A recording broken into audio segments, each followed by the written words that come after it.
हमें पैसा कमाने में बहुत इंटरेस्ट है प्लीज़ बताओ. आई थिंक पूरी फिगरिंग आउट ऑडियंस को बहुत इंटरेस्ट है that how to make more money. Why do you say so? Because क्या होता है, I tell you the process, at least जो मैंने स्टार्ट किया था लोग. हम सबसे पहले ये देखते हैं पैसे बनाने के लिए कि where is the market trend going, what is the next big thing, कहाँ पे सबसे ज़्यादा पैसे बनेंगे, कौन लोग बात कर रहे हैं, कहाँ पे और लोग पैसा कमा रहे हैं. तुम यही सारी चीज़ें देखते हो. एंड यू से कि अगर तुम यही देख रहे हो कि जहाँ पे सब लोग जा रहे हैं वहीं पे जाते हो तुम पैसे बनाने, तो पैसे नहीं बनेंगे. Why?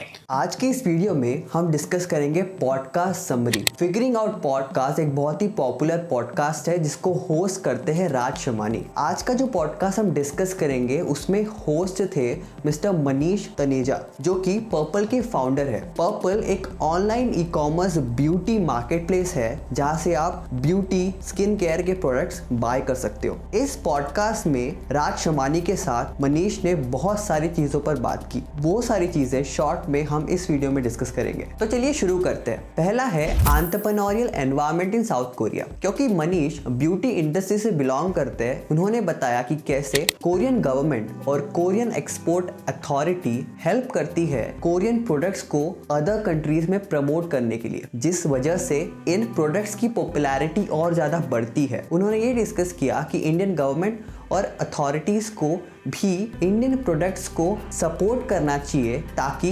इंटरनेशनल एक्सपोर्ट बढ़ सके. तो सेकंड पॉइंट है the mindset of Indians. Mister Manish Taneja ने बताया कि कैसे सिंगापुर और साउथ कोरिया के पास बिना कोई नेचुरल रिसोर्स होने के बावजूद उन्होंने इतनी ज्यादा सक्सेस हासिल करी. उनका ये मानना है कि इंडिया भी ये चीज कर सकता है, पर प्रॉब्लम कहाँ पर है? प्रॉब्लम है इंडियंस के माइंडसेट में. मनीष का ये बोलना है कि Indians don't have faith and believe in themselves that they can also achieve similar greatness. Manish ने ऐसे 3 पॉइंट्स बताए जिसको फॉलो करके इंडिया भी सिमिलर सक्सेस हासिल कर सकता है. फर्स्टली ही सेड कि इंडियन एंटरप्रेन्योर्स को एफर्ट्स डालने पड़ेंगे. सेकंड, हमको स्किल्ड लेबर चाहिए. थर्ड, हमको क्वालिटी एजुकेशन पे फोकस करना पड़ेगा. तो थर्ड पॉइंट है ब्रांड डिफरेंशिएशन. तो इस सेक्शन में कंपटीशन को बीट करने के लिए और ब्रांड को डिफरेंशिएट करने के लिए मनीष ने ऐसे बहुत सारी स्ट्रैटेजीज और सजेशंस दिए. ये सारे सजेशंस ब्यूटी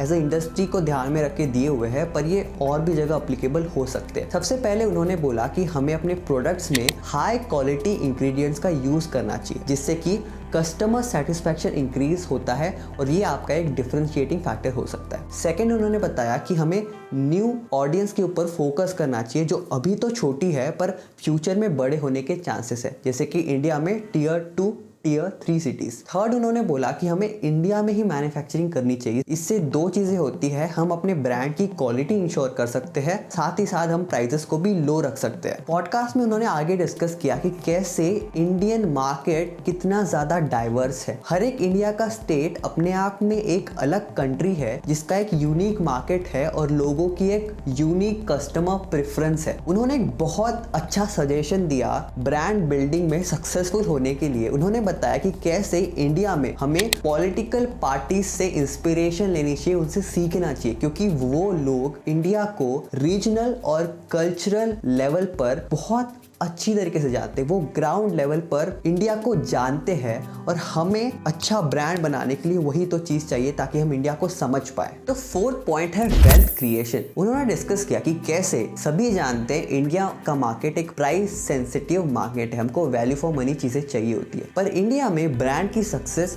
और भी कुछ फैक्टर्स पर डिपेंड करती है, जैसे कि desire it creates among customer. आप एग्जांपल ले सकते हो मर्सिडीज जैसे ब्रांड का. मर्सिडीज ने इस साल इंडिया में सबसे ज्यादा अपनी टॉप एंड मॉडल की सेल की है. आप आईफोन का एग्जांपल ले सकते हो. आईफोन पिछले कुछ सालों में इंडिया में बहुत ज्यादा बिकना शुरू हो गया. ये तो बहुत ही प्रीमियम प्रोडक्ट्स है, फिर क्यों इंडियंस ये खरीद रहे? क्योंकि ये प्रोडक्ट एक डिजायर क्रिएट करते हैं अमॉन्ग इंडियन कस्टमर. जैसे कि आईफोन इंडियंस को एक सेंस ऑफ सक्सेस और स्टेटस प्रोवाइड करता है. भले ही इंडिया एक प्राइस सेंसिटिव मार्केट हो, पर इंडिया में भी प्रीमियम प्रोडक्ट्स चल सकते हैं अगर उनकी कोई शो ऑफ वैल्यू हो या फिर वो कोई एक डिजायर क्रिएट करते. मनीष ने इसी चीज को आगे एक्सप्लेन किया कि भले ही इंडिया एक प्राइस सेंसिटिव मार्केट है, पर स्टिल इंडिया में आप अगर कोई एक प्रोडक्ट 50% प्रीमियम भी है, उसके ऊपर भी 100 करोड़ ब्रांड बना सकते हो। आपको बस ठीक तरीके से ऑडियंस को टारगेट करते आना चाहिए। इंडिया में एक नीश लग्जरी प्रीमियम कैटेगरी में भी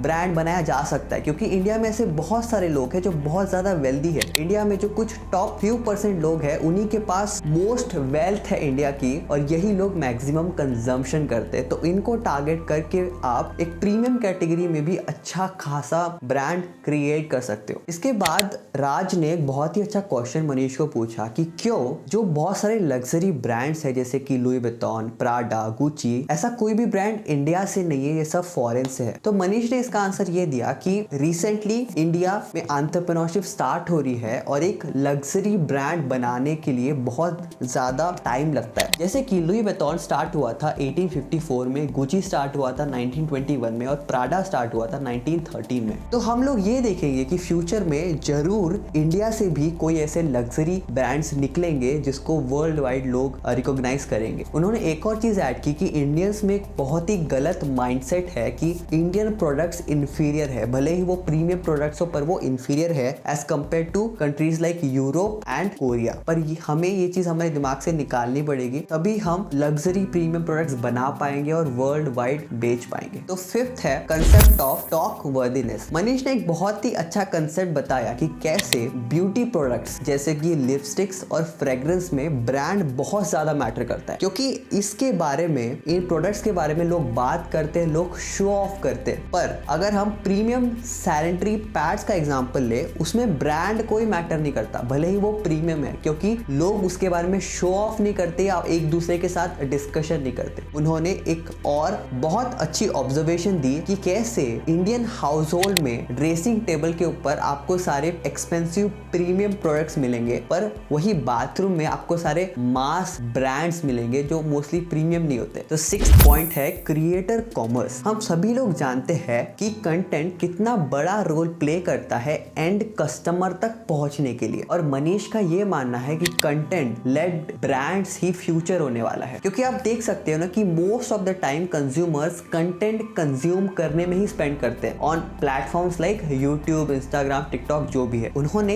एक और इंसाइट दी कि कैसे कंज्यूमर्स का ट्रस्ट शिफ्ट हो रहा है from celebrities to normal people when it comes to advertising. Seventh point है opinion on private labels. Manish का ये मानना है कि ब्यूटी इंडस्ट्री में प्राइवेट लेबल्स काम नहीं करते। पहले तो हम ये जान लेते कि प्राइवेट लेबल्स होते क्या है। प्राइवेट लेबल्स ऐसे कुछ प्रोडक्ट्स होते हैं जो कंपनीज दूसरों से कॉपी कर लेती है, उनको R&D के ऊपर, पैकेजिंग के ऊपर ज्यादा खर्चा नहीं करना पड़ता, बस कॉपी किया और सस्ते दामों में सेल कर दिया। ये Amazon, डिमांड जैसी कंपनीज बहुत ज्यादा करती है। अगर आपने Amazon बेसिस का नाम सुना है, तो वो लोग क्या करते हैं, Amazon पे जो डेटा है उसका यूज करके सिमिलर प्रोडक्ट बना देते हैं और अपने मार्केट प्लेस में लिस्ट कर देते हैं कम दाम में। सेम डिमांड करता है कि दूसरे प्रोडक्ट्स की कॉपी बना करके उन्हीं के साइड में रख देगा कम प्राइस में। तो मनीष का ये मानना है कि ये प्राइवेट लेबल्स ब्यूटी इंडस्ट्री में काम नहीं करते। कुछ दूसरे प्रोडक्ट्स जैसे कि शुगर, टॉयलेट क्लीनर, इसमें ब्रांड बिल्कुल मैटर नहीं करता। हम अनब्रांडेड प्रोडक्ट्स भी खरीदते हैं इस कैटेगरी में, बट ये चीज ब्यूटी में नहीं चलती। अगर आपको सक्सेसफुल होना है, आपको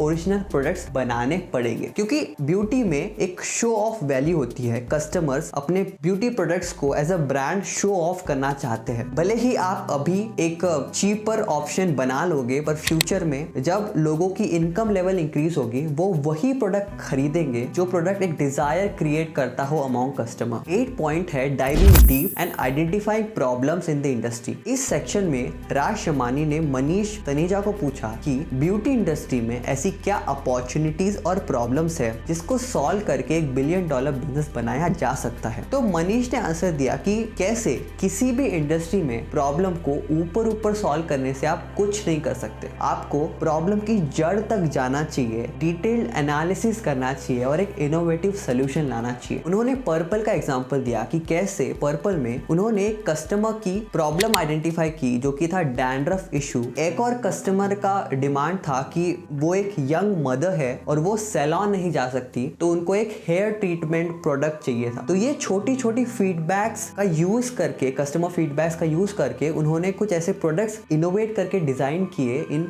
कस्टमर्स के लिए। उन्होंने यही चीज हाईलाइट की कि कैसे बहुत बार हम छोटे छोटे फीडबैक्स को नजरअंदाज कर देते हैं, बट इन फीडबैक्स की मदद से भी आप इन छोटी छोटी प्रॉब्लम्स को सॉल्व करके कुछ इनोवेटिव प्रोडक्ट्स बना सकते हो अपने कस्टमर्स के लिए और उनको सर्व कर सकते हो, और ऐसे ही आप एक बहुत बड़ा बिजनेस बना सकते हो किसी भी इंडस्ट्री में। तो गाइस यही थी इस पॉडकास्ट की समरी। इस पॉडकास्ट की जो ओरिजिनल वीडियो है उसकी लिंक मैंने डिस्क्रिप्शन में दे दी है, और जो भी पॉइंट्स मैंने डिस्कस किए इस पॉडकास्ट के बारे में उसके जो टाइम स्टैम्प्स है ओरिजिनल पॉडकास्ट के लिए वो भी मैंने अपने वीडियो के डिस्क्रिप्शन में दे दिए है, तो वहां पे जाकर के आप चेकआउट कर सकते हो। और आप मुझे कमेंट सेक्शन में लिख करके बताओ कि और कौन से पॉडकास्ट की समरी आपको चाहिए, मैं आपको समरी प्रोवाइड करूंगा। और क्योंकि मैंने ये चीज स्टार्ट की क्योंकि बहुत सारे बड़े बड़े 2-2, 3-3 घंटे के पॉडकास्ट है, और बहुत बार हम वो सारी चीजें याद नहीं रख पाते और बहुत बार हम नोट्स नहीं बना पाते क्योंकि हम बस सुन रहे होते हैं पॉडकास्ट को। तो मेरे ये वीडियोस आपको इन पॉडकास्ट की शॉर्ट में समरी प्रोवाइड करेंगे, और मैं आपको